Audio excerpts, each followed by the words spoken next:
So a father's plan to keep his son safe is trending right now. It's called the X plan, because if his son is in a situation where he feels like he could get into trouble, he texts X to his dad, who will come and pick him up wherever he is.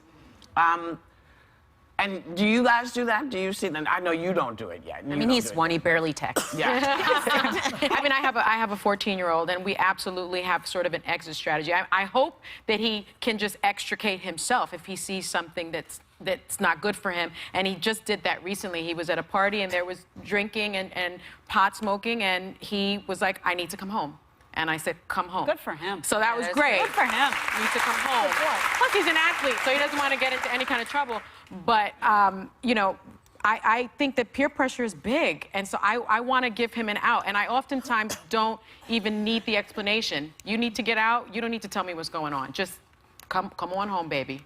It's all good. Well, we were talking in the meeting about how Whoopi was saying empower. You know, you want to empower your kid to leave. But I had a situation where I remember, it was before texting. I'm dating myself. But I was at homecoming, and this guy I had had a crush on for years was super handsy, and I felt really uncomfortable. My parents happened to be chaperoning that night. So when I got to the dance, I ran up to my dad, and I was like, Dad, I don't know what to do. I'm so uncomfortable. And we don't talk like that. So that was as close we got to a talk. And he goes, Sarah, you're sick. Come home. Like, you don't feel well. And so without that, though, I was kind of panicking because this guy was older and I didn't want to leave because I finally had my big moment, but I was so uncomfortable. But but this is what I was saying.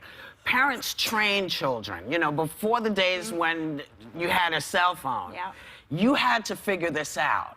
Because you couldn't call anybody. You couldn't go and make the call. And what your parents did for you trained you because you went to your dad and said, I'm uncomfortable. And he knew what to do. That's what kids must know, that there is never a situation. If you're uncomfortable, there is never a reason to stay. Your friends,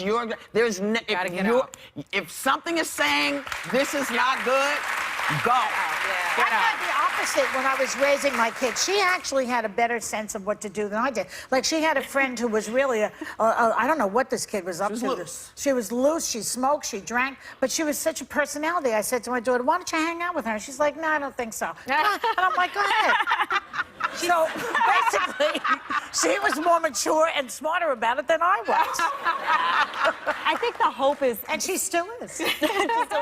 I think the hope is that you raise your kids. What my parents did with me, I was before the age of cell phones as well. You couldn't make a call. You had to figure it out for yourself. So I think what you're doing is okay, Sonny, though, because yes, they can text you, but they also know that if they don't have that phone or that phone is dead, you've also given them the tools to know what to do they without need to stay you. to their, I always tell Gabriel, They need both. stay to your They need moral both, I compass. think. You know what we do. You know what's... But see, that's good. But what if there was a child who hadn't had that instruction and walked into that situation, and if they couldn't get their parents was lost? That's a problem for me. Well, but that's why, you know, that's why whoever's got your kids, all day, if it's teachers or whatever, people have to...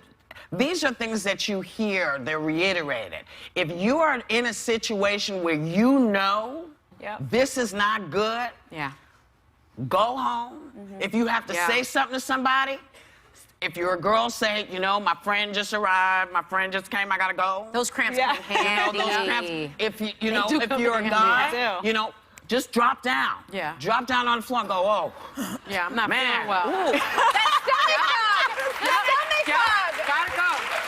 Because if you need to get out, you do what you have to do. You don't want to have to fight, but you want to be able to get out. Do whatever you have to do to get out of the situation that's telling you this is not good for me. We'll be right back.